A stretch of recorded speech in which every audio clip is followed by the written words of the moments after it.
Hi, Virgo. Thank you for joining me for your October Astro Tarot forecast. My name is Audrey Alison, and I'm shuffling the Haunted House Tarot for October appropriately. It's a little creepy, but don't mind the images. I kind of love the weirdness. Virgo, please watch your sun sign, your rising sign, and your moon sign for a full dose of the cosmos for the month.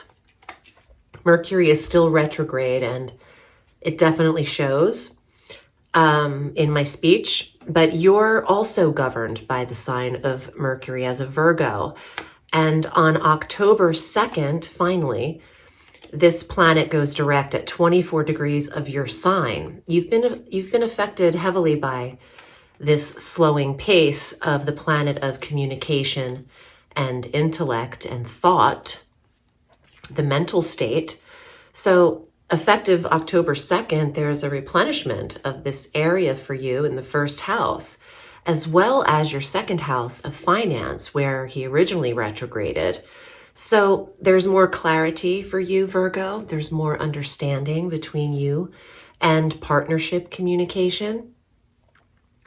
There's also a time now to reinvestigate the budget, because you did some revision of that area, and now you can take action here in terms of what you've analyzed and maybe make some financial plans for yourself. On October 9th, we have a full moon at 16 degrees of Aries in your 8th sector. So there's an awareness, a big awareness, because Jupiter is also stationed in Aries, this kind of not necessarily exact conjunction, but they're about 12 degrees away. And that's enough to influence this full moon to be interpreted that there's either a big closure of a property deal for you. There could be a letting go of a major intimacy in your life, closure around a deep personal connection. This feels as if you have the option to think bigger than you're used to right now. And it's not really a time to overwhelm yourself with this full moon. If this is connected to intimacy, you don't have to make decisions, but they might just come up within you. It's an emotional moon due to the 8th sector that it occurs for you, which is about personal trauma, privacy, sex, experience. So if things do come up, you don't have to react. You can just process. Your reaction comes a little later. I do think this is a great full moon for property purchases or sales, especially because it symbolizes letting go and release and closure. But if you're on hold for the sale of your own property due to the retrograde, expect the pace to pick up effective the 9th and things moving forward in that area for you. On the 23rd of October, both Venus and the Sun enter the sign of Scorpio. Venus is there through November 16th, and the Sun is always there through November 22nd. Both of these positive, benefic planets, Venus and the Sun, transit through your 3rd house of communications, writing, publishing, siblings, neighborhood, local travel, and community. So you're attracted to those things I just mentioned. You're attracted to loving the neighbors in your life, the siblings that you have.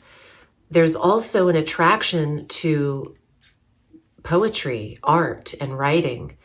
And if you've wanted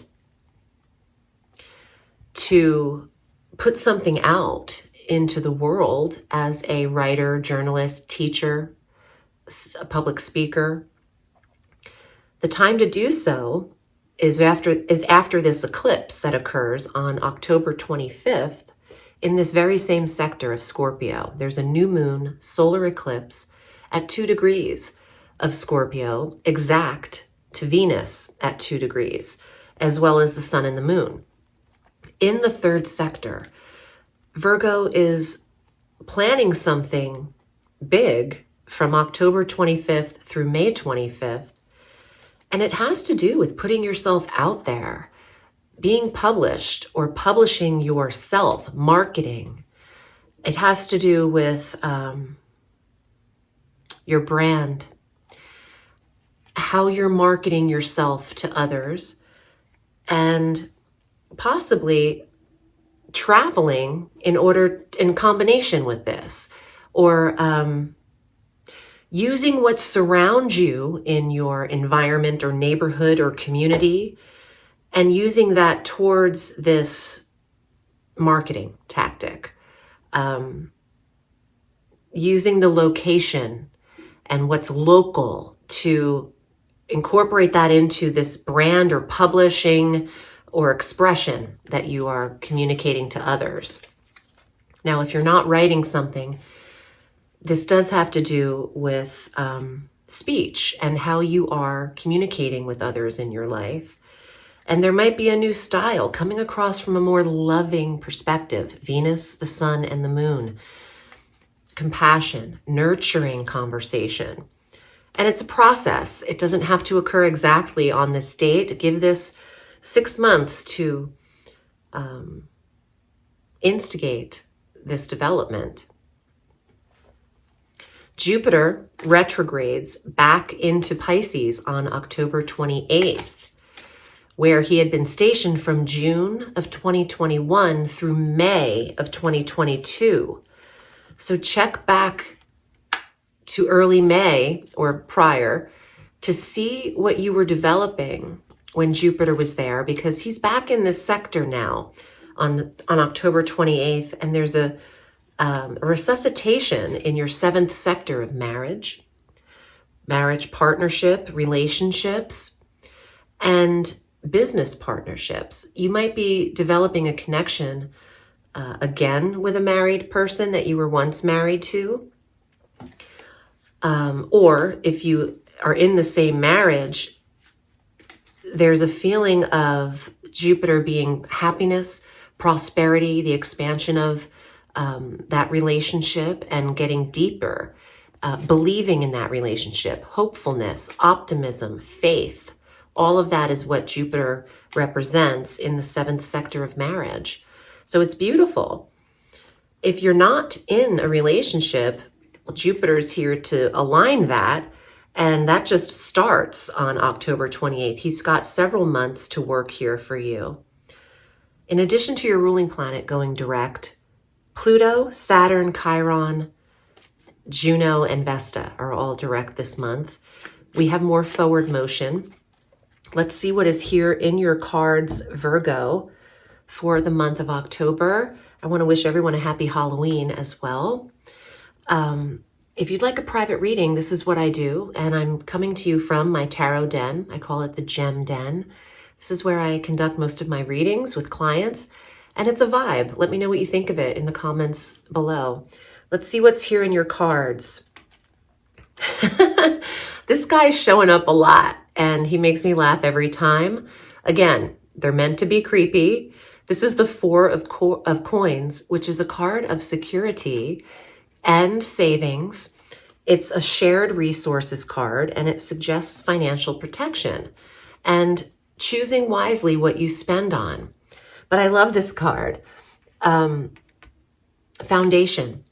The Four of Coins could indicate a literal building of a foundation of a home and the start of something big. But it could mean the grounding and foundation within yourself and being steady and sturdy with what you have and what you earn. Let's see what else. Two of Wands. Jupiter in the 7th house. That's soulmate vibes. It's who you're attracted to. Twin flames. This card is badass. It looks like it belongs right in this room. A lot of these cards do, actually. So who are you connected to? There's the Two of Fire here. It is powerful for passion. It represents physical connection, lovers, and reciprocated energy towards one another. Wow. And from the past, Six of Coins. This is a pretty card. The Six of Coins is nostalgia. It is a reminder from the past. We are getting out of that retrograde. You've probably connected with several people from the past during this retrograde. And it's also a very helpful card, you know, emotionally charitable, being there for others in need, lending emotional support to others, and emotionally, what is this? Securing those in need, giving to others in a charitable way in need, but not necessarily financially, but emotionally. So help the underdogs if you can, if you're able to. Wow, you have one more card. The Knight of Fire. I want to get another card too because it was stuck. The Knight of Fire is relocation, the Knight of Wands. So Virgo might be considering that move to a property, closing one door and opening another. And this is the artistic card, the Three of Coins. This is also publishing, writing, and art itself, and getting creative, branding, marketing. Three of Coins. Wow. I want to say a message I'm getting. Use your life. Use your life as your marketing concept. Include what's around you. I got that earlier. What surrounds you could be used as your marketing idea or concept, something big. I hope this was helpful for you, Virgo, and I'm wishing you a beautiful month. I'm at audreyalison.com. If you want to see what it do in your chart and what your cards look like, you can schedule your own reading with me there, and you have access to my calendar. Remember, Virgo, the sky is limitless, so reach for the stars.